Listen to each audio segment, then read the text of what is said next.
días.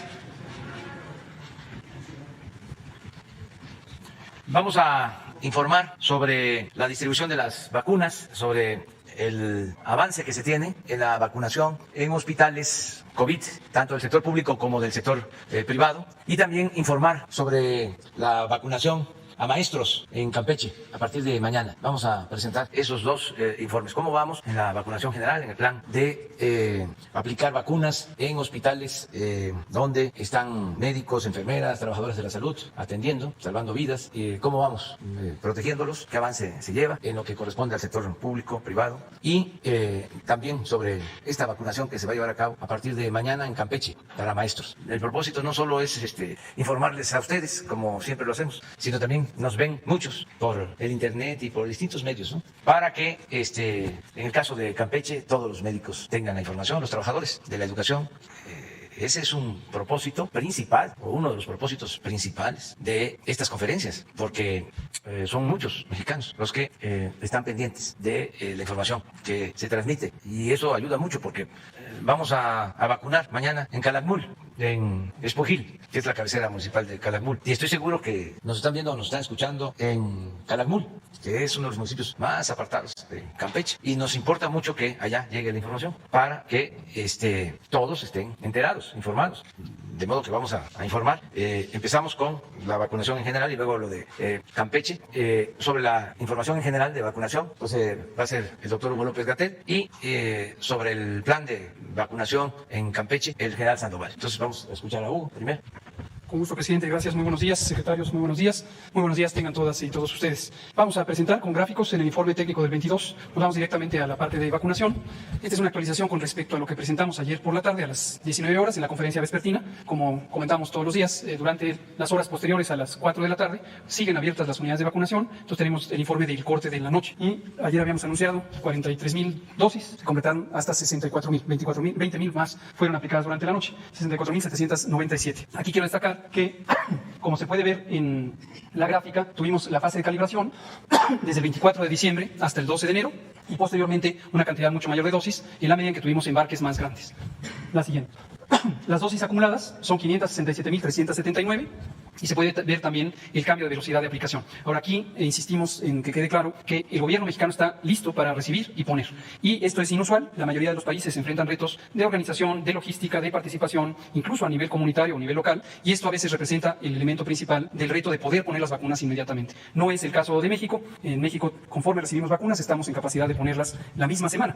Esto es una ventaja importante. Recordarán que al inicio de la preparación en México y en el mundo existía la duda de si se necesitaba una red de ultracongelación como elemento indispensable para poder utilizar la vacuna de Pfizer. Sin embargo, afortunadamente Pfizer llegó a esta innovación tecnológica relativamente simple pero muy poderosa, que son unas cajas de ultracongelación. Con el uso de hielo seco permiten tener la vacuna todavía en conservación de ultracongelación, y esto extiende la disponibilidad de la vacuna hasta los puntos casi cercanos a donde se aplica. Una vez que se trasladan estas cajas con la modalidad que diseña las Fuerzas Armadas, el general Sandoval presentará hoy el caso de la distribución a Campeche, pero es exactamente lo que se ha estado utilizando. Ya se desempaquetan estas vacunas de las cajas de ultracongelación y se ponen en las hieleras convencionales porque pasan a temperatura de refrigeración.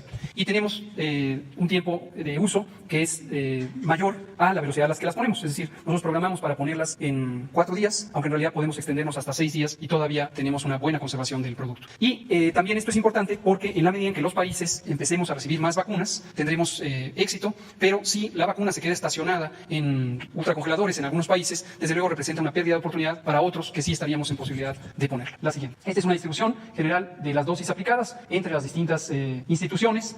Al momento el sector privado tiene solo 1% porque arrancamos esta semana con el sector privado. Recordarán que los embarques previos habían sido enviados a los hospitales del sector público, pero esta semana ya se incorporaron una veintena de hospitales privados y en estos ya se está poniendo la vacuna. Y vamos en este embarque también a completar ese segmento. La siguiente, por favor.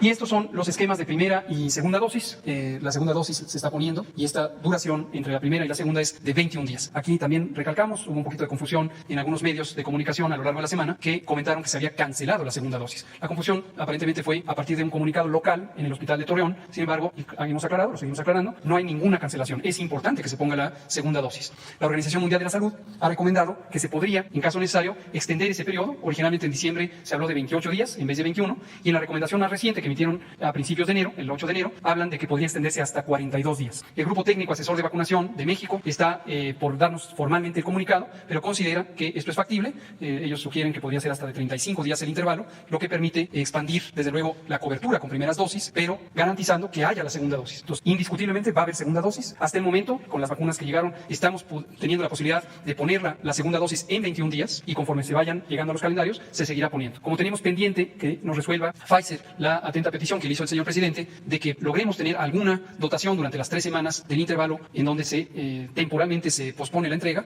entonces ahí estaríamos viendo si necesitamos expandir a 35 días. Si llega vacuna suficiente antes, no habría necesidad. Si no llega en esas 3 semanas, podríamos con toda tranquilidad y seguridad expandir a 35 días, y una vez que se restituya los envíos convencionales, que será del 15 de febrero en adelante, ya volvemos al esquema de 21 días. La siguiente, por favor. Por las entidades federativas, aquí se puede ver la distribución de lo que se completó ayer. Este 29% es del embarque de 219.375 dosis que recientemente llegaron el martes próximo pasado, y así es como se está distribuyendo en las entidades federativas. Aquí tener presente que cuando decimos entidades federativas es físicamente las entidades federativas, pero este es un operativo del Gobierno de México, y la diferencia entre los tiempos de aplicación no guarda relación alguna con la capacidad instalada local. Tiene que ver con la distribución física de los hospitales, el personal y cuáles son los elementos de este personal que se vacuna. Ahora quiero destacar también que aunque se trata de un operativo del Gobierno de México, hemos tenido excelente actitud de cooperación de las 32 entidades federativas. Y esto es muy positivo en los sistemas de salud de los estados. Existe gente con mucho talento, mucha capacidad y desde luego una historia de trabajo en el programa de vacunación universal. Entonces trabajamos de manera muy colegiada, muy conjunta, y están incorporados los miembros del personal de salud de los sistemas locales. La siguiente. Y para el paquete reciente, aquí lo sumamos a 241.475 dosis. Son las que llegaron el martes reciente y las que habíamos dejado a propósito deliberadamente guardadas en el INCAN, específicamente para proteger la segunda dosis, precisamente para proteger esa segunda dosis y que se pueda poner en tiempo y forma. Suman 241.475 y las distribuimos de esta manera. 130.125 son primeras dosis y 91.350 son las segundas dosis de quienes irán llegando a los 21 días desde que se pusieron la primera. Ayer, se enviaron a Nuevo León 6.825, a Coahuila 15.335 y se quedaron en la Ciudad de México 69.190. 20.000 son para el personal educativo en Campeche, que es lo que explicará el general Sandoval, secretario de la Defensa Nacional, sobre cómo se distribuyeron. Ya están allí en la península, pero va a haber una ronda de distribución local y se estará programando durante el fin de semana la llamada al personal educativo para que se pueda llegar a los planteles donde va a ser aplicada esta vacuna. Aquí, desde luego, en el caso de Campeche, como es un operativo que entra a otro de los componentes, en este caso por el eje de priorización 3, que es las necesidades del control epidémico, en un sentido positivo, que es lograr activar o restituir el funcionamiento del sistema educativo en la oportunidad de un estado que ha tenido muy baja transmisión. Y desde luego la cooperación ahí y el compromiso del gobernador Aiza, del secretario de Salud del Estado, José Luis González, y de todo el equipo es formidable y nos da estas oportunidades. La siguiente. Finalmente, los eventos supuestamente atribuibles a vacunación e inmunización. Este es un término técnico acuñado por la Organización Panamericana de la Salud y se refiere a las reacciones secundarias. Aquí destacamos, para que haya total claridad al respecto, que estamos sumando una enorme cantidad de eventos que son en su mayoría los síntomas esperados de quien se pone una vacuna, esta o cualquier otra. Para que tengan una idea clara de ello, es por ejemplo dolor en el sitio donde se inyecta, que es la parte superior del brazo, puede haber mareo, puede haber a veces dolor de cabeza, puede haber náusea. Estos síntomas generalmente son del mismo día. Algunos otros, como fiebre, pueden estar presentes incluso durante los primeros 3 o 4 días y son parte de la respuesta inmune, de cómo el organismo está precisamente reaccionando ante la vacuna en forma positiva, creando inmunidad. No se requiere tampoco tener fiebre para que necesariamente sea una prueba de inmunidad. Hay quien no tiene fiebre, la gran mayoría de personas, pero para que sepamos que esto existe. Ahora, ¿por qué vigilamos estos eventos sabiendo que son parte de la reacción natural? Porque también interesa saber los casos excepcionales de personas que podían tener otro tipo de respuesta que pudiera ser más delicada. Hasta el momento, afortunadamente, solo tuvimos un caso significativo, que fue, lo anunciamos en su momento, en tiempo real, que fue esta colega nuestra, doctora de Coahuila, que tuvo un problema mayor, estuvo hospitalizada, recibió tratamiento en Nuevo León, en el Seguro Social, y ya fue dada de alta y está en recuperación. Sin secuelas. Esto es muy importante destacarlo, sin secuelas. Y los otros eventos que están aquí sumados en estos 34 han sido distintas intensidades de algunas reacciones como alergia, y también solo quedan 6 recientemente hospitalizados. Todos los demás estuvieron un periodo de 1 o 2 días y están en sus casas ya sin secuela alguna. Creo que esta es la última. Perfecto, pues este es el informe. Su permiso, señor presidente. Si pone la lámina, por favor, adelante. Este es el plan para el traslado y distribución de las vacunas en el estado de Campeche para los maestros. Dentro de la planeación, a las 5 de la mañana del día sábado estaremos extrayendo las vacunas del Centro de Investigaciones Regionales en Mérida para poder iniciar el movimiento a los 5 puntos de redistribución de vacunas, que serán Campeche, Champotón, Ciudad del Carmen, Escárcega y Espujil. De este punto se disgregan hacia los 81 centros de vacunación estos paquetes, que igual que en las ocasiones anteriores está integrado con vacunas, los insumos para la aplicación y brazaletes. La que sigue, por favor.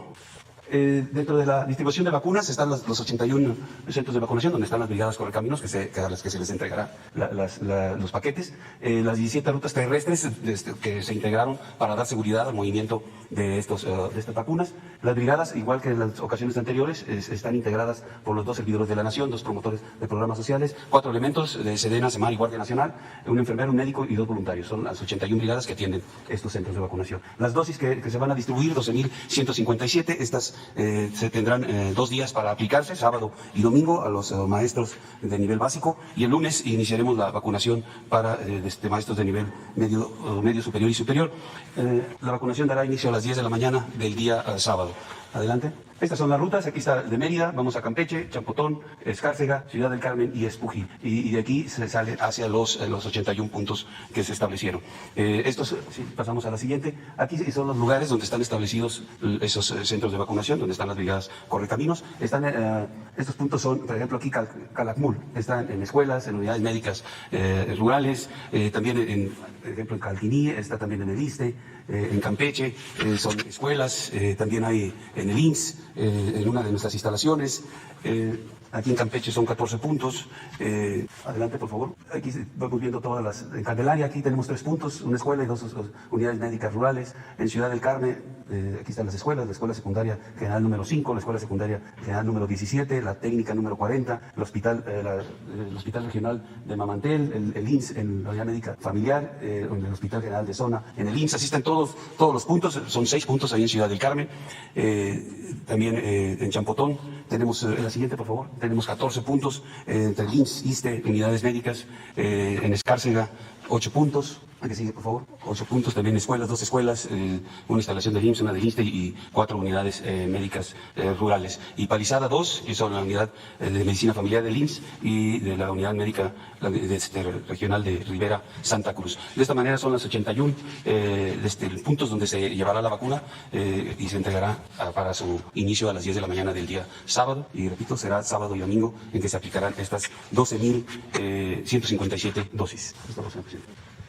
Bueno, como complemento a la información, en el caso de Campeche, como lo informó el general, son 81 centros de vacunación en todo el estado. Están bien identificados, son escuelas, unidades médicas rurales del programa IMSS Bienestar, clínicas del Seguro Social, del régimen ordinario. Entonces, este listado, con esta información, va a permanecer en las redes para que todo el día de hoy se consulte y ya los maestros, los trabajadores de la educación de estas escuelas ya sepan dónde les queda más cerca el centro de vacunación. Se aclara que estos centros de vacunación, que son 81 centros en Campeche, van a permanecer hasta el martes. Sin embargo, mañana, sábado y domingo corresponde a la educación básica pública. Educación básica pública. ¿Qué es la educación básica o qué niveles de escolaridad comprende? Es preescolar, primaria y secundaria. Básica pública, sábado y domingo. Y lunes y martes es educación media superior, los colegios de bachilleres, educación media superior y superior, universidad pública.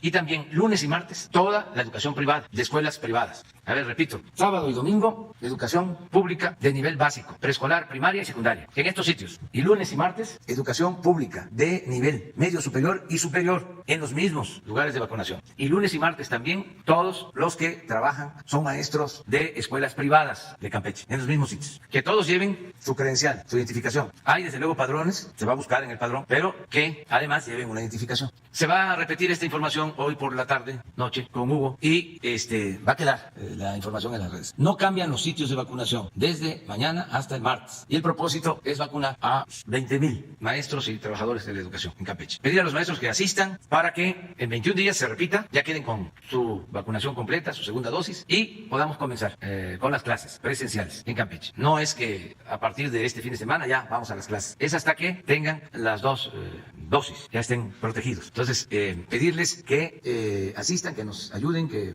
participen. Desde luego, siempre hemos contado con el apoyo del gobernador Aiza de Campeche y de todas las autoridades, presidentes municipales, comisariados ejidales, delegados o agentes municipales, que ayuden para que avancemos. Es por el bien de todos. Antes de concluir sobre esta información, quiero adelantar que he dado instrucciones al secretario de Salud, al doctor Jorge Alcocer, para que hoy mismo se emita un comunicado estableciendo de que cualquier empresa o gobierno local que quiera adquirir vacunas para aplicarlas en México tiene autorización. Solo que deben de anexar a la solicitud el contrato de adquisición de las vacunas, la cantidad y la farmacéutica. A todos, en general, público y privado. Nada más, los únicos requisitos es el contrato de que ya adquirieron la vacuna, cuándo va a llegar la vacuna y que sea de una farmacéutica autorizada. O sea, por ejemplo, Pfizer, AstraZeneca, las que ya están autorizadas, que se están aplicando en el mundo y que se han autorizado en México o están por autorizarse. Y también en dónde las van a aplicar. Esto último para que no haya duplicidades, porque existe un plan nacional de vacunación. Nosotros vamos a cumplir con el compromiso de vacunar a todos los mexicanos. Es universal y gratuita. Ese es nuestro compromiso y estamos aplicando ese plan y adquiriendo las vacunas. Es más, ya se tienen los contratos, ya tenemos el presupuesto y hemos decidido vacunar primero a los médicos, enfermeras de hospitales COVID. Segundo grupo prioritario, adultos mayores. Queremos vacunarlos a los adultos mayores lo más pronto posible, tenerlos vacunados a todos antes de que termine marzo, en 2 meses. Para eso tenemos ya compromisos de envíos de dosis suficientes. Entonces, y de ahí seguimos con quienes tienen menos de 60 años, con enfermedades crónicas y también con maestros, donde lo vaya permitiendo el semáforo, hasta vacunar a todos. Pero hay un orden, es un plan de vacunación. Por eso, nada más que nos digan a dónde van a aplicar, a quiénes van a aplicar las vacunas, para que no haya duplicidades, tener orden. ¿Por qué? Estoy dando esta instrucción porque no quiero que se malinterprete de que hay empresas que quieren comprar vacunas y no se les permite porque el gobierno ejerce un monopolio de la aplicación de las vacunas. No. Lo mismo en el caso de los gobiernos estatales. Quieren adquirir vacunas, están en libertad para hacerlo. No quiero que se preste a la politiquería. Esto es un asunto muy serio. Entonces, es mejor definir las reglas. No va a haber retrasos en las autorizaciones. Nada más, lo único es la solicitud y anexo el contrato de compra. También para que no anden engañando, diciendo voy a comprar y resulta que no hay en los hechos nada real, que es pura demagogia. Sí, está claro, ¿verdad? Muy bien, vamos. Buenos días, presidente. Meme Yamel de Mexico News y sin censura. De este tema, particularmente, algo que había detenido era pues que iba a haber alguna desorganización con que los gobiernos locales o empresas comenzaran con la vacunación y también pues el tema electoral, que no se usara la vacuna justamente por estas particularidades. ¿Cómo se va a evitar? ¿Va a haber algún tipo de sanción o algún tipo de control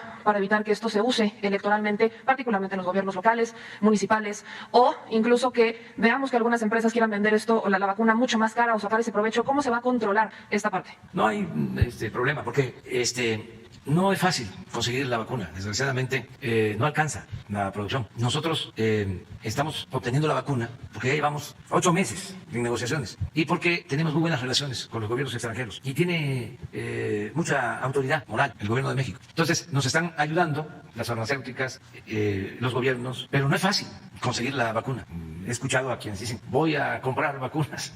Pues no está tan fácil. Entonces, es cuestión nada más de poner orden, saber a dónde las van a aplicar. Que una empresa quiere poner la vacuna para proteger a sus trabajadores, desde luego que sí, adelante. Nada más saber qué empresa es y que aplique la vacuna a sus trabajadores. Ya, con esa información nosotros, al momento que corresponda, si es que la pueden aplicar antes, pero yo lo dudo. Y esto es muy interesante también, porque nosotros vamos con pasos de gigante, vacunando. O sea, vamos a avanzar como lo estamos haciendo. Les comentaba yo que cuando hablé con el CEO, el gerente global de Pfizer, reconoció de que no hay en el mundo un ejemplo, claro, en estos primeros días, de aplicación de 150,000 dosis en un día, como lo hicimos hace 10 días aquí. En un día se aplicaron 149,000, casi 150,000 dosis. Hay lugares donde tienen la vacuna, pero la tienen congelada. Nosotros tenemos capacidad de distribución. Pues imagínense lo que hacen las Fuerzas Armadas, que en un día, moviendo aviones, helicópteros y en camiones por carretera, en un día distribuimos toda la vacuna en todo el país por la logística que se está utilizando y con las brigadas que se tienen, que apenas son 1,000, pero ya tenemos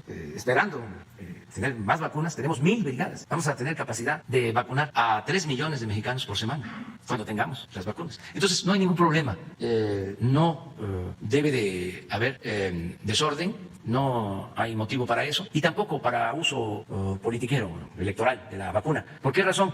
Porque además la gente pues ya está muy despierta, los mexicanos ya están muy conscientes, muy avispados. Entonces todo el mundo sabe. Si nosotros decimos no se puede, imagínense Reforma, lo que estaría diciendo. Los empresarios quieren comprar la vacuna para ponerla, los trabajadores, pero el gobierno no se los permite. No, es un asunto que tiene que ver con salvar vidas, con proteger a la gente. Y como ellos andan sopiloteando, pues tenemos que decir, hay permiso, para que no nos echen la culpa. Cuentas claras y chocolate espeso. Y sobre la logística, ¿no? Particularmente, si entendemos que los gobiernos y las empresas tendrán que asumir tanto la compra como su propia logística. Ellos, si los gobiernos estatales piden el apoyo del gobierno federal o de la Sedena, ¿lo tendrán? Sí, siempre y cuando sea a partir del plan nuestro de vacunación, lo que ya estamos llevando a cabo. Pero si ellos quieren llevar a cabo un plan paralelo, ¿sí?, al plan nacional, no hay ningún problema. Solo es que informen dónde van a vacunar y a quién van a vacunar. Y si van a tener las vacunas. Y si las vacunas son buenas. Porque no pueden decir, ya conseguimos esta vacuna y si no se está aplicando en otras partes o no tiene la calidad suficiente, pues no se va a poner en riesgo a la gente, ¿no? En un segundo tema, presidente, el desabasto de tanques de oxígeno ha preocupado mucho. Ya el doctor López-Gatell ya habría pedido pues un quién es quién, que no se acapare esta participación, que no se acapare la compra ni mucho menos que se abuse. Ya hemos visto un encarecimiento importante, hasta fraudes con los tanques de oxígeno y también con ciertos medicamentos. Y al respecto de eso, bueno, dos preguntas del mismo tema. Uno, la de las medicinas, si ya se avanzó con estos contratos de compra con la Organización de las Naciones Unidas, teníamos entendido que sería en enero que se darían estos contratos. Y dos, en cuanto a los tanques, ¿se buscará comprar oxígeno con otras empresas? ¿Se ha visto la posibilidad en el extranjero? ¿Se va a hacer quién es quién? ¿Cómo se va a controlar esta parte? Se está adquiriendo oxígeno suficiente. Ya hay un plan con ese propósito. Hoy en la tarde lo puede informar Hugo y quienes están adquiriendo el oxígeno. Y también ya se adquirió la medicina que se necesita para la atención a enfermos COVID. Hay suficiente, la anestesia que se aplica. Y en el acuerdo con la ONU de compra de medicamentos ya también hay muy buenos resultados. El lunes voy a recibir a funcionarios de la ONU que me van a informar sobre las primeras licitaciones de compras ya de medicamentos en el extranjero a través de la ONU y hemos avanzado mucho. El lunes me informan y la semana próxima yo voy aquí a pedir el martes que se informe de cómo vamos en la adquisición de los medicamentos para que no haya desabasto. Gracias, buen día, Daniel Escobar de Tiempo.tv. Preguntarle, pero también del tema de vacunas y bueno, en general también de salud, saber si la iniciativa privada ha mostrado interés en participar en este Plan Nacional de Vacunación, si podrían participar y cómo sería. Pues es lo que estoy diciendo. A ver, repito. Si desean participar en el plan de vacunación, son bienvenidos y se les agradece de manera sincera. ¿Qué es lo que se tiene que hacer? Enviar un oficio al secretario de Salud explicando de que quieren participar en la vacunación, ayudando en este propósito que tenemos todos los mexicanos de prevenir frente al COVID, que ya han adquirido una cantidad de dosis que van a especificar en el oficio suficiente de la farmacéutica de que se trate y que van a aplicar estas vacunas, como ya dije, a sus trabajadores o los van a distribuir por los medios que ellos consideren. Pero yo me refería un tanto no a que ellos adquieran por su cuenta, sino ya en el plan que existe con la adquisición que tiene el propio gobierno. Ajá, eso también hay esa posibilidad. Hay una fundación que se llama Beneficencia Pública. Si quieren aportar para el plan, para la adquisición de vacunas, pueden hacerlo a través de la Beneficencia Pública para vacunas y ayudan a que pues tengan las vacunas. De todas maneras tenemos el presupuesto, pero se puede usar para otras necesidades de salud. Entonces, esa es otra forma también de participar, de ayudar, de acuerdo con el Plan Nacional de Vacunación. Pero como han habido quienes plantean de que nosotros no permitimos que se compren vacunas y se distribuyan y se apliquen, pues es mejor decir, también hay permiso. No hay ninguna prohibición del que quiera comprar las vacunas, solo pues que nos presente el contrato de la compra y que la vacuna sea de calidad y que nos diga para ordenar en dónde las van a aplicar, para embonar, ensamblar con el Plan Nacional y ya no volver a vacunar a quienes ya estén vacunados. Esto sí sucede, que estas empresas o los gobiernos estatales consigan la vacuna antes de que nosotros vacunemos. De todas maneras, si en mayo, en junio, ellos consiguen la vacuna en agosto y quieren hacerlo, lo mismo. Ya nosotros para entonces, pues ya vamos a estar casi por terminar, porque lo que buscamos, repito, es que a finales de marzo estén todos los adultos mayores, porque eso nos va a permitir reducir la mortalidad por COVID en un 80%. Entonces, vamos a que todos participen. Lo mismo en el caso de los gobiernos estatales, que van a conseguir las vacunas adelante y lo pueden hacer, nada más que comprueben que tienen el contrato, porque no es fácil también, no es, imagínense, si fuese fácil adquirirlas, pues ya tendríamos nosotros, si tenemos el dinero disponible, ya tendríamos 20 millones y apenas hay un programa, estamos todos los días reafirmando de que se cumplan los acuerdos que tenemos con las farmacéuticas. Pero es que a lo mejor esto no se sabe, de que no hay la producción suficiente en el mundo. Está empezando, diría yo que hasta bastante rápido, porque en otros casos, con otras vacunas, descubrirlas lleva más tiempo. Y luego la distribución, lo mismo. Ahora vamos hasta a prisa, pero de todas maneras es una pandemia. Esto está afectando a todo el mundo, a millones de seres humanos en todo el planeta. Entonces, la capacidad de producción pues no es suficiente. Y, por ejemplo, también lo preguntaba por la utilización de algunas instalaciones que pudieran ser, que a lo mejor, tal vez, por ejemplo, en lugares como la Ciudad de México, en otros lugares, si el gobierno no tuviera espacio para que se pueda llevar a cabo la vacunación, sí puede participar también de esa manera. Por eso lo preguntaba un poco como en conjunto. Sí, claro que sí, todo el apoyo. Pero ahora no tenemos problema. Por ejemplo, en el caso de Campeche, están las escuelas, pero también las unidades médicas rurales del IMSS Bienestar. Hay 80 hospitales del IMSS Bienestar y cada hospital, que está ubicado de manera estratégica, tiene a su alrededor 40, 50 unidades médicas rurales en comunidades pequeñas. Entonces, en estas unidades médicas rurales hay un médico, hay 2 auxiliares de salud, enfermeras. Entonces, estos son los sitios de vacunación. Nada más el IMSS Bienestar tiene como 3.500 unidades médicas rurales. Imagínense cuántas clínicas familiares tiene el seguro, el ISSSTE, los centros de salud. O sea, hay instalaciones pues, suficientes. De todas maneras, si faltaran, se recurre a empresas o donde estén los sitios pues, para vacunar. Gracias. En este mismo tema preguntar, bueno, se ha visto en los últimos días máximos en cifras de contagios y de fallecimientos. Si bien ya han explicado que los reportes que se dan de diferencia de 24 horas no es que quiera decir que necesariamente los fallecimientos o los contagios se dieron en esas 24 horas, se confirman, pero se ha visto un incremento y preguntarle al doctor Hugo López-Gatell sobre este asunto. ¿Qué han observado ustedes en torno a las posibles causas de este incremento de casos y de fallecimientos que se ha dado después de que inició este año? Si puede ser o que tenga que ver con fiestas, con vacaciones, ¿qué es lo que pudiera estar detonando estas cantidades que se han dado pues exponencialmente y que han preocupado al país? Con gusto, gracias por la pregunta. Ha preocupado no solo al país, sigue preocupando a todo el mundo. Cuando vemos las curvas epidémicas de los distintos países, de todo el mundo, en particular en este momento en la región europea, tenemos varios países que tienen un incremento vertical, una línea vertical de ascenso en la cantidad de casos. Línea vertical, para referencia general, me refiero a que cuando uno pone en estas gráficas, en las curvas epidémicas, el aumento de casos día por día, se va viendo que aumentan de una manera sumamente acelerada. En nuestro país, quizá podemos, si son tan amables, poner la curva epidémica de casos estimados, que es el punto de partida. Podemos ver cómo tuvimos hasta el momento 2 ciclos epidémicos. El primero que empezó en febrero, el 28 de febrero, y llegó a un punto máximo en que cada semana teníamos más casos comparados con la semana previa, hasta la semana 39 de 2020. La semana 39 es la última semana del mes de julio. Y eso es exactamente, si me prestan un micrófono. Para referencia general de cualquiera que no haya visto todavía una curva epidémica es la representación de la suma de casos de una enfermedad de interés, en este caso COVID-19, por el tiempo, a lo largo del tiempo. Entonces aquí están identificadas las semanas del año, empieza en la primera semana de 2020, del año pasado, y esta curva termina en la semana 1 de 2021. En este momento estamos en la semana 3 de 2021. Y aquí se ve que al inicio del año no teníamos casos de COVID-19 en México, y después llegamos hasta la semana 10, de hecho, donde ya tuvimos el primer caso. Y en esta gráfica se puede ver aquí los distintos números, que es el número de casos. Para esta gráfica son casos estimados, es las personas que han sido confirmadas con infección por el virus SARS-CoV-2 y que tienen los síntomas, más las personas que tienen los síntomas y aunque todavía no han sido confirmadas o incluso pudieran no haber sido nunca confirmadas por laboratorio, las agregamos a aquellas personas que determinamos tienen COVID porque están relacionadas con alguien que tiene COVID en los últimos 15 días. Entonces, cuando se ve esta gráfica de estilo montaña que va subiendo, lo que quiere decir es que hay más casos y más casos y más casos en una semana comparada con la semana anterior. Todo esto yo sé que ustedes lo saben, pero si alguien está por primera vez viendo estas curvas epidémicas.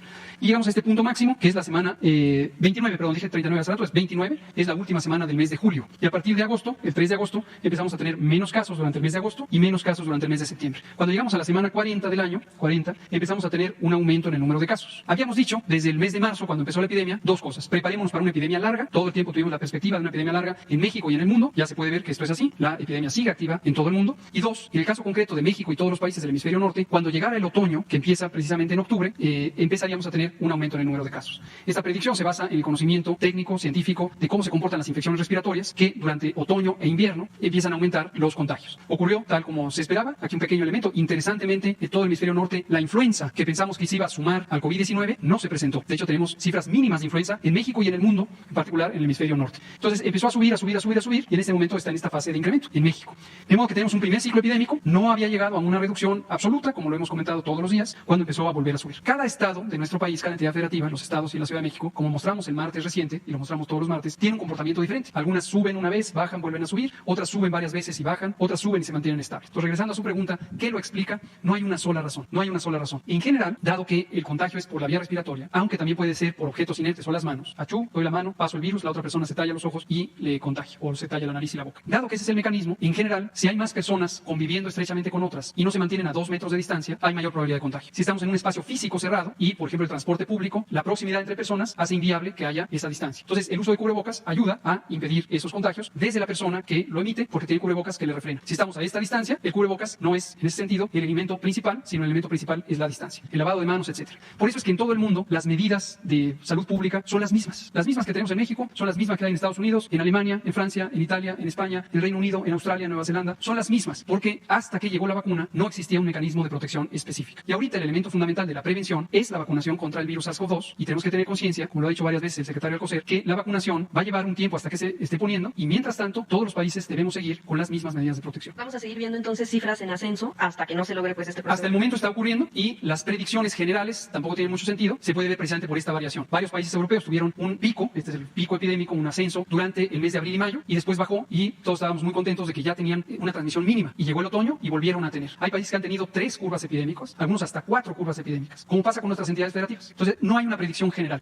La epidemia sigue activa y hay que monitorearla todos los días. Gracias. Presidente, ya nada más en un segundo tema, sin ánimo de hablar del proceso electoral que está actualmente, y ni tampoco de candidatos, ni partidos, ni nada, pero sí por la cuestión del precedente que se sienta. Le habíamos planteado en algún momento el tema del que se buscaba una segunda reelección en el caso de alcaldes en Coahuila. El Tribunal Electoral local había dado luz verde, y el Tribunal Electoral del Poder Judicial de la Federación pues lo echó para atrás. Preguntar pues precisamente ese asunto de que se siente ese tipo de precedentes, o como lo que sucedió también en Baja California hace tiempo, si esto, bueno, pues de alguna manera, sin tocar el tema de cuestión electoral, pero sí por la cuestión del precedente que se sienta, supongo que se ve como algo favorable, pero cómo de alguna manera pudiera presentarse si en los tribunales locales se les da luz verde a este tipo de solicitudes.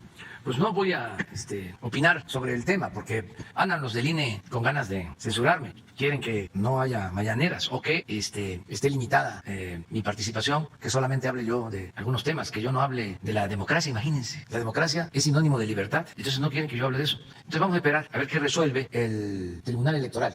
Yo lo que creo es de que se debe de hablar de la democracia, de las elecciones, que sean limpias, que sean libres, que no haya compra de votos, que no se utilice el presupuesto para favorecer a ningún partido, a ningún candidato, que no se repartan despensas, frijol con gorgojo, para adquirir los votos, que no se obligue a nadie a votar por un candidato, por un partido, que no se rellenen las urnas, que no se embaracen las urnas como era antes, que no se falsifiquen las actas, que no haya fraude electoral, en pocas palabras. Entonces, eso es lo que yo quiero seguir diciendo, eso es lo que quiero seguir diciendo. No que voten por tal partido o por tal candidato, no, eso sería inmoral, es antidemocrático. Lo que quiero seguir transmitiendo es que todos debemos de ser guardianes de la democracia, y que todos tenemos que procurar que las elecciones sean limpias y libres. Eso es lo que no quieren los del INE. ¿Mande? Sí, ya presentamos un recurso de inconformidad al tribunal, porque es una censura abierta, descarada. Entonces, además, es un atentado a la libertad, pero a ver qué resuelve el tribunal. Quedó pendiente la compañera. ¿Mande?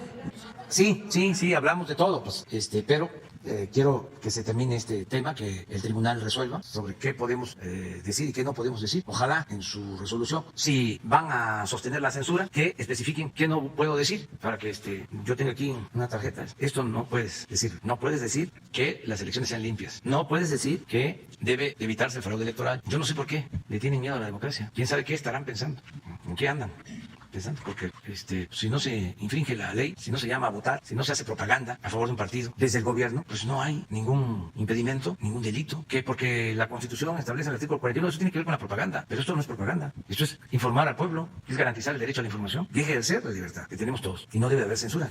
Ahora resulta que el INE va a censurar, esa no es su función, pero en fin, vamos a esperar a ver qué resulta. La compañera. Gracias, presidente. Reina Ramírez, reportera independiente y para pie de página.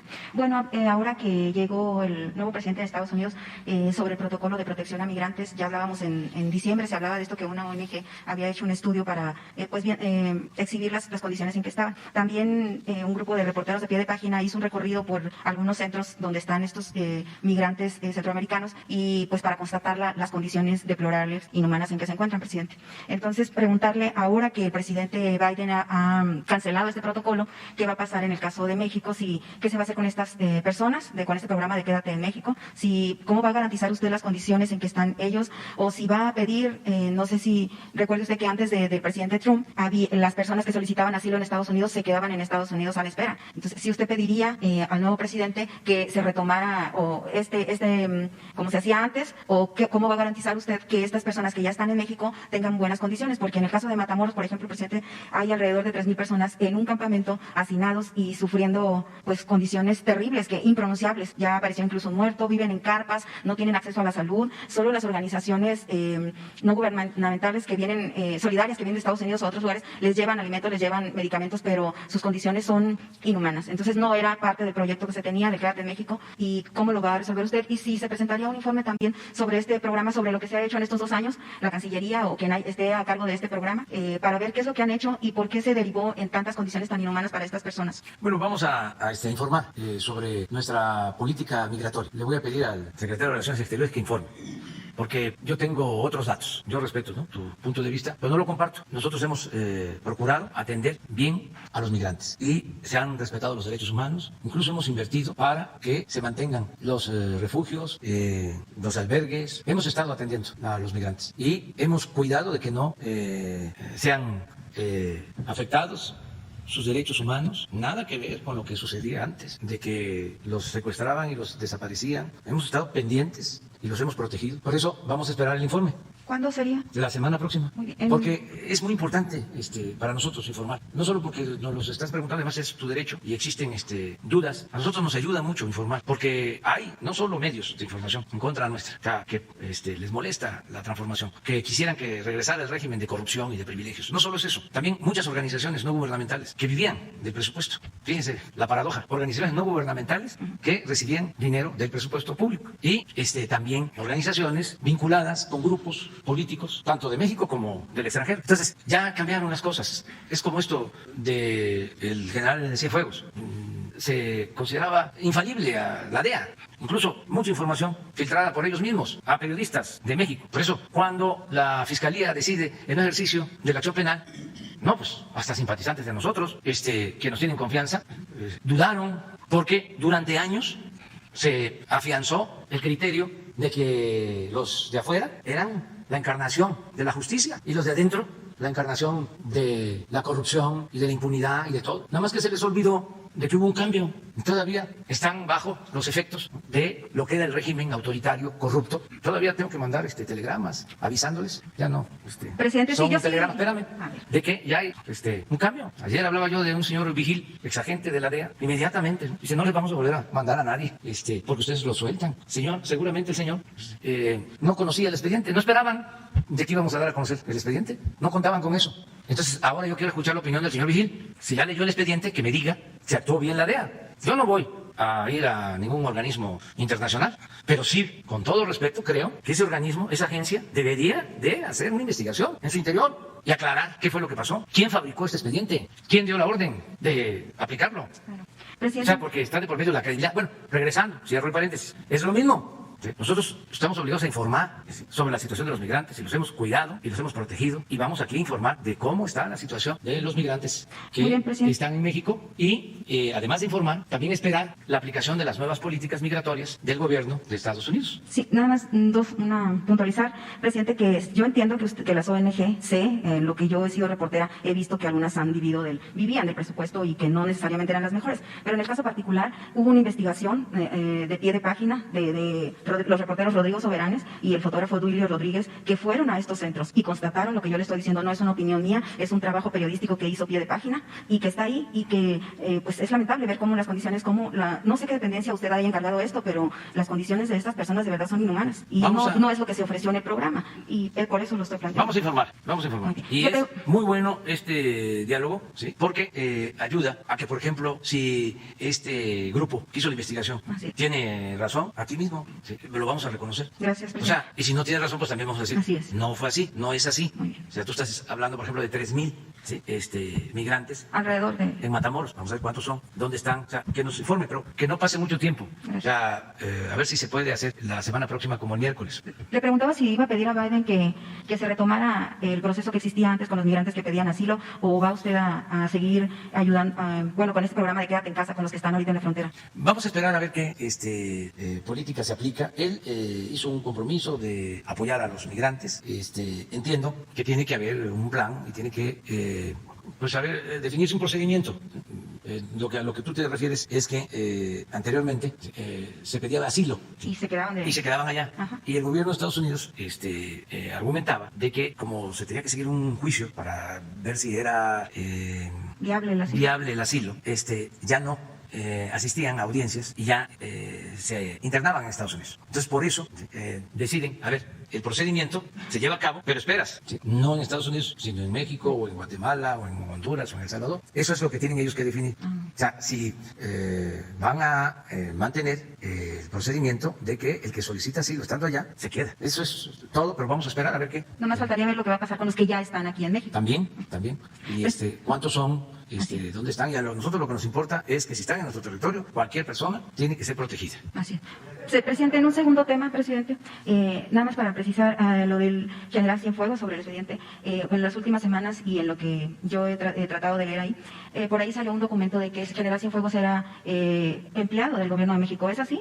Le pregunto si él es asesor del gobierno de México, si hay un contrato y si se le está pagando, No, es si cierto. continúa siendo asesor. No es cierto. De acuerdo a los ordenamientos legales de la Secretaría de Defensa, los exsecretarios pasan a formar parte de un equipo de asesoría del secretario de la Defensa en turno. Creo que así es, ¿verdad, general? Entonces, eso está desde mucho tiempo. Entonces, es verdad, sí fue en su momento de la atención, él era asesor. Sí. ¿Él es asesor todavía? Él forma parte de todos los que fueron secretarios de la Defensa y que forman parte de un consejo asesor del secretario de la Defensa. Sí, el secretario de la Defensa lo considera, los puede consultar, inclusive pueden reunirse en determinado tiempo, pero eso tiene que ver con la institución. Entonces, los que están molestos porque se descubrió de que hay mucha ineficiencia en el manejo de estos asuntos, pues ahora están inventando cosas, pero eso está en el reglamento. ¿Está establecido? Sí. A ver, ¿por qué no lo explica? Gracias. Y dentro de nuestras leyes y reglamentos que tenemos en la institución, se establece que los secretarios de defensa, ellos pasan a conformar o a ser parte del grupo de asesores del secretario en turno. No quiere decir que se tenga que consultar siempre y que estén en la secretaría, sino como lo cita el señor presidente, en caso de que se requiera, en caso de que el secretario en turno quiera comentar con ellos algo o pedir su opinión sobre alguna circunstancia que se esté presentando en el país, se puede uno reunir. Los secretarios pues ganan igual que todos los retirados, toda nuestra gente que cumple con su tiempo de servicios de acuerdo al grado y a la edad, se van al retiro y siguen percibiendo su sueldo como retirado. Es decir, siguen ganando dentro de lo que es el erario federal, pero el único o los únicos que se convierten o tienen esa característica de designarse como asesores son los exsecretarios, que a la fecha tenemos a cuatro exsecretarios que aún viven, y eso es hasta que fallecen. Y sobre este caso que hay del general, ¿no es un impedimento para que continúe en esta labor como asesor? No, de ninguna manera, porque el expediente ya ha quedado demostrado, lo fabricaron. Esto les molesta mucho a nuestros adversarios, pero esa es la realidad. La verdad nos hará libres. Pero lo de que hizo la PGR fue algo fast track, así como la palabra que usted utilizó el otro día, Sí. una investigación muy rápida. Es que no hace falta. ¿Ya leíste el expediente? He leído parte, sí. Léelo y vas a ver. Y justo mi otra pregunta es y me en dices función de lo que he leído. si hay ahí elementos que prueben que el general es responsable de los delitos que le fabricaron. Entonces, es muy importante que se lea el expediente. Hay una llamada, presidente, ahí, mencionan una conversación.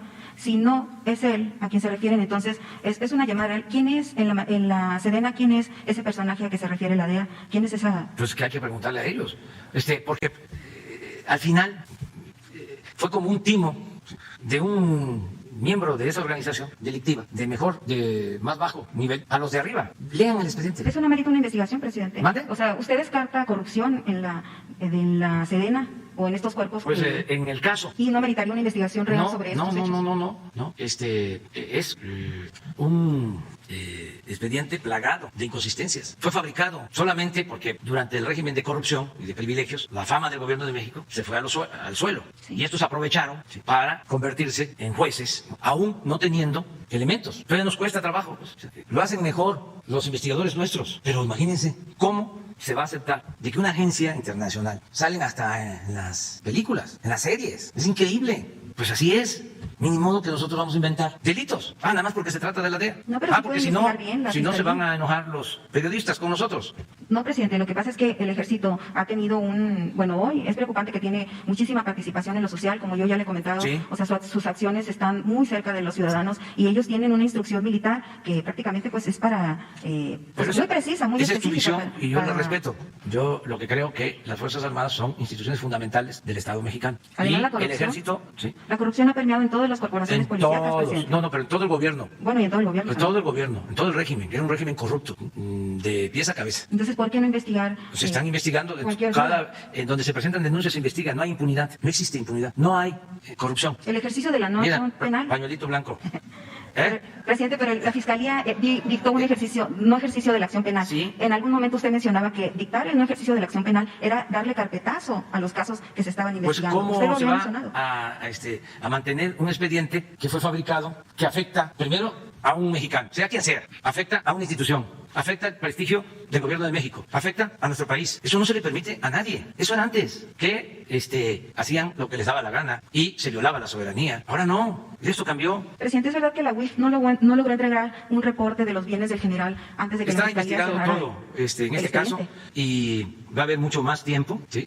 Para que se sigan aclarando las cosas. Hemos dicho que si la DEA tiene información adicional, que la presente, y quien sea. Pero la verdad, hay más defensores de la DEA de los que yo imaginaba. No. O sea, sí, hay que defender la Puede verdad. haber, pero yo no soy uno de ellos. Hay que defender la verdad. Exacto, hay que defenderlo. Sí, sí, la verdad es la que nos hace libres. Así es. Sí, y no irnos por versiones no comprobables. Yo estuve años de opositor y denuncié más que nadie. Presenté denuncia de traición a la patria contra Salinas, contra Cedillo, contra Fox, contra Calderón, contra Peña, contra todos. Sí. Pero Pero con pruebas. El punto no es la DEA, presidente, es la Fiscalía, que en un par de, ¿cuántas semanas hizo la investigación? Y, por ejemplo, en el caso de desaparecido solo tiene 35 sentencias. O sea, no es, hizo una investigación. No, frontal. es que para qué se iba a requerir más tiempo si el expediente que enviaron Debería no tenía invitar al sustento, fiscal. no tenía ningún sustento.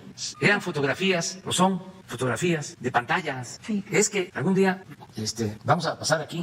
Bueno, la verdad está en las redes sociales, ¿sí? Y ahí se puede. Pero es de lo más incipiente que puede haber. Incipiente. Esto o demuestra ineficiencia, motivos políticos, venganza o mala fe. Pues también que se investigue. La DEA tiene que explicar Así. quién hizo el expediente, quién lo fabricó, por qué lo dan a conocer y por qué detienen al general 10 días antes de la elección, cuando la investigación supuestamente la inician en 2013. Eso es interesante. Así es. Entonces, pero por el bien de la misma agencia, en vez de estar molestos, deberían de estar haciendo una autocrítica para reformarse. Lo digo con todo respeto, porque lo que está de por medio es la credibilidad. Si no se tiene autoridad moral, no se puede tener autoridad política. Entonces yo sí considero que es muy grave para cualquier institución en el mundo que se mienta y que se fabriquen delitos. Es un asunto ético y esto aplica para todos los países. Es un asunto universal. Entonces, ya que ellos expliquen y que todos los mexicanos podamos leer el expediente. Por eso, cuando me dijeron, yo ni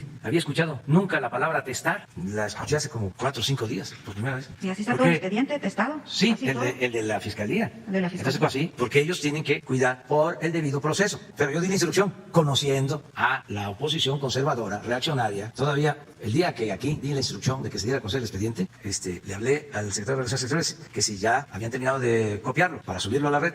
Y pasaba el tiempo y yo sabía lo que iban a esgrimir los conservadores corruptos y sus voceros de que no entregábamos el expediente. Entonces, al final, estoy hablando, a ver, publíquese, ya. Me dice el secretario de Relaciones, ya está, ya lo fotocopiamos, pero no lo podemos subir porque hay la opinión de que tenemos que testar los nombres.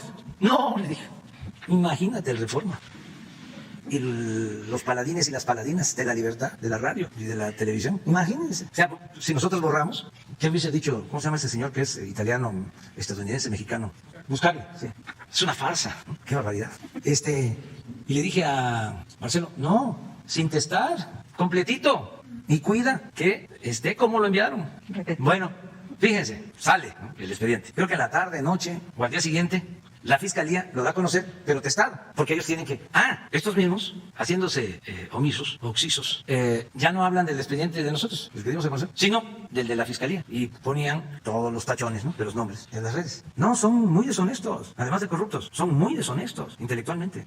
Pero bueno, así son estas cosas. Presidente, ya nada más una cuestión de sobre el acceso. Usted, cuando ahora que ha estado hablando de los organismos autónomos, usted mencionaba que están en proceso de plantear un proyecto para que desaparezcan algunos. Y en el caso del INAI, usted mencionaba que explicaba cómo iba a ser la entrega de documentos o de peticiones del gobierno a los periodistas, por ejemplo, o a la gente que pidiera información. Bueno, usted dijo que iba a ser así, como pues fast track, algo rápido, y yo solicité 3 documentos que hasta ahorita, uno a la SEP, otro le solicité a Relaciones Exteriores y otro se lo solicité a la Secretaría de Seguridad Pública. Son documentos que han venido a exponer aquí y no me los han querido dar, que porque no son públicos. Entonces, usted puede ser diferente, presidente, pero sus funcionarios no son diferentes. No, te los van a entregar. El lunes te los entregan, los 3. Por eso es muy bueno tener este diálogo. Por eso está mal que quieran censurarnos los del INE. Pues sí. Si aquí tenemos posibilidad de atender muchas cosas. O sea, el lunes te entregan los documentos. Y la última.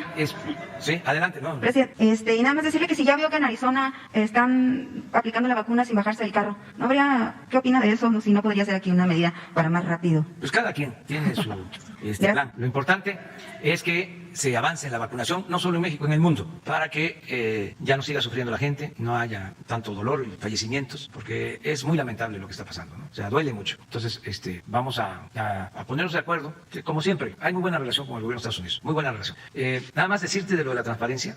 Hoy estábamos viendo lo de uno de estos reclusorios, el de Papantla. No está todavía entregado. 7,000 millones de pesos se llevaron por el reclusorio. Pero a lo que voy es de que está resguardado la información por 15 años. ¿Usted puede desbloquearla? Claro que la vamos a desbloquear, pero lo que quiero decirte, ¿qué hizo el Instituto de la Transparencia? Sí, pues fue una especie de organismo, no lo voy a decir, pero que se hacían de la vista gorda. Pues. Eso también es verdad, presidente. En Sonora, bueno, yo el que conozco es el de Sonora, y son afines y hacen lo que dice la gobernadora o el gobernante en turno. Entonces, y además tienen exceso de gastos, o sea, de verdad es un insulto a la gente porque sí, o sea, no hacen lo que tienen que hacer y lo hacen conforme le dicten los funcionarios públicos. Sí. Sonora, por ejemplo, tiene cada semana se reúne un grupo del gobierno para decir qué contestar y qué no contestar. O sea, cómo bloquear la información. Tiene razón, quizá que necesita una reestructuración, pero así como desaparecerlo. Sí, quítenles la alberca, los edificios, los carros del año, los guaruras, los choferes. O sea, tienen de todo. Lo podemos hacer si hay voluntad. Pero no la transparencia, presidente. Ya se con ganó transparencia, no, con transparencia.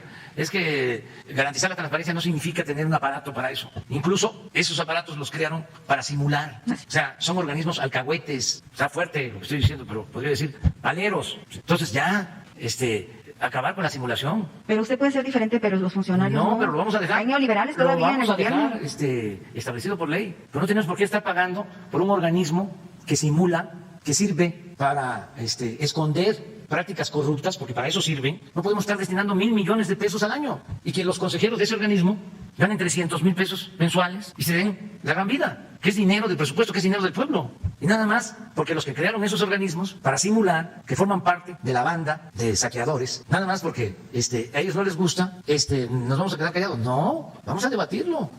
Esto es la transformación. O sea, ¿cómo es posible que se paguen por 8 penales 16,000 millones de pesos al año a razón de 3,500 pesos por recluso diario? ¿En dónde suceden estas cosas? ¿Y dónde estaba el Instituto de la Transparencia? ¿Qué hacían? Entonces, si el gobierno está haciendo un ejercicio de transparencia todos los días, ¿por qué no todos hacemos lo mismo? ¿Pero cuál sería el contrapeso del Estado? El Poder Legislativo. Pero ese es contrapeso de usted, del Legislativo, del Judicial y del Ejecutivo, pero del Estado en su conjunto. ¿Del Estado en su conjunto? El INAI ha logrado, ahí se han logrado muchos trabajos periodísticos que han logrado esclarecer muchas... El Poder, no, yo no conozco nada, discúlpame, o sea, tenemos otros datos, o sea, nada, o sea, al contrario, ellos fueron los que ocultaron lo del Odebrecht. Bueno, sí. Lo de la tranza esa, de Odebrecht. Ellos ocultaron la lista de las grandes corporaciones que fueron beneficiadas con condonaciones de impuestos. Ahora dígame, ¿dónde está el aporte? A ver que me digan, ¿qué asunto han resuelto? Pues más bien el trabajo ha sido de muchos periodistas que han logrado sacar información. Pero eso lo pueden seguir sacando, y más, mucho más, sin necesidad de que nos cueste tanto. Y así, organismo por organismo. ¿Para qué? Imagínense, si resolvemos que en vez de 1,000 millones, mejore el sistema y que haya una auténtica transparencia, que todo el ciudadano que solicite información se le entregue rápido, ¿sí? En 72 horas. Y que en vez de 1.000 millones lo podamos resolver con 300 y nos ahorremos 700 millones. ¿Por qué? Porque ya no vamos a tener esos sueldos de 300,000 y asesores y toda una estructura administrativa costosísima, onerosa, esos organigramas. Entonces, ahorramos. ¿Por qué no tuvimos que solicitar créditos ahora con la crisis, con la austeridad? ¿Saben cuánto nos ahorramos? Con lo de los fideicomisos, que tampoco querían, 75,000 millones de pesos. Pero de ahí salió para dar los créditos a las pequeñas empresas, de ahí sale para los apoyos a la gente, sin endeudarnos, sin aumentar impuestos, sin gasolinazos. Entonces tenemos que ahorrar sin desaparecer la función. El Estado está obligado a informar y actuar con transparencia. Pero el Poder Legislativo, la Cámara de Diputados, aprueba el presupuesto. Es facultad exclusiva. Y tienen la Auditoría Superior de la Federación. Ahí está. Hay que ver cuántos miembros están ahí, cuántos contadores públicos. La auditoría también a veces es comparsa, presidente. Sí, por eso. Que funcione y es un poder independiente. Luego está en la Fiscalía Anticorrupción. Que tampoco en Sonora no sirve para nada. Por eso, vamos a que funcione. Luego está la Secretaría de la Función Pública del Ejecutivo. Para lo mismo. Que también, presidente, está cuestionada. Más el INAI, ¿no? 4. Es mucho. El gobierno estaba ensimismado y sigue estando. Todo el presupuesto se queda en el mismo gobierno y no le llega al pueblo. Y además, hacer esta reforma administrativa no implica despedir a trabajadores. No, los trabajadores se reacomodan en otras áreas. Yo les comentaba que desaparece la coordinación de presidencia, donde estaba nuestro amigo Alfonso Romo, que nos ayudó mucho y que lo respetamos mucho. Y esa coordinación venía desde la época de Salinas y la tenía Córdoba Montoya. Entonces ya desaparece, pero hay trabajadores que vienen desde entonces, trabajadores de base, oficinistas, pues no los podemos despedir. Tienen 25, 27 años. Entonces, ¿qué se hace? Van a pasar a la Secretaría de Economía, a otras áreas, a ayudar en lo mismo, sin despedirlos, pero si nos ahorramos arriba recursos, eso es todo. O sea, y ya vamos a seguir hablando. Me tengo que ir porque Sí, gracias, presidente. ya no hay avión presidencial. No, el lunes, ahí está. Bueno, Leti, apúntalos.